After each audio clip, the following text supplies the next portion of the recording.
Welcome to Nuclear Learning, an online initiative produced by the Stimson Center to facilitate the study of nuclear competition and dangers in South Asia.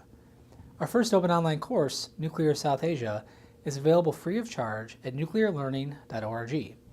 In this video, we speak with Dan Altman, an assistant professor of political science at Georgia State University. We discuss why states attempt fait accomplis. So a fait accompli is like what Russia did in Crimea, right? You just go in and take something and you make a calculated bet that the other side is going to let you keep it rather than escalate, right? Attack you, maybe start a war to take it back. It's a different strategy than, say, making a threat and getting them to give in under threat, or just starting a war and trying to win that war to get what you want, right? I believe it's a basic sort of mode of aggression and way of acquiring something from a less than cooperative adversary in international politics.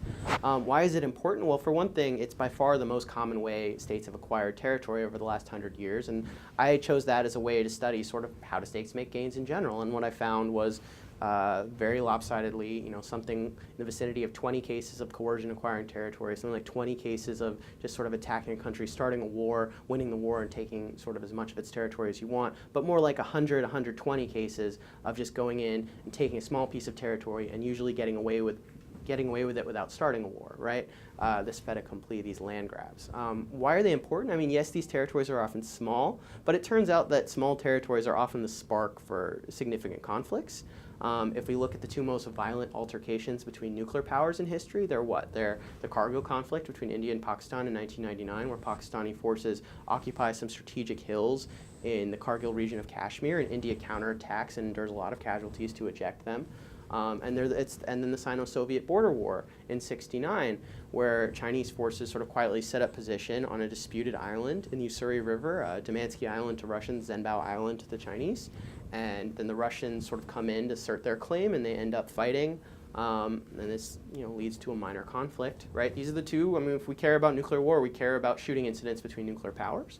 And if we look around the world today at current hotspots, we just see time and again how they could start from some small little land grab somewhere, whether it's the Spratly Islands with China and Vietnam, or the Philippines, maybe bringing the U.S. into play, maybe Malaysia, right? The Senkaku Islands, bringing Japan and maybe the U.S. into play. Places like Doklam or other disputed parts of the border with India, bringing conflict about with China and India.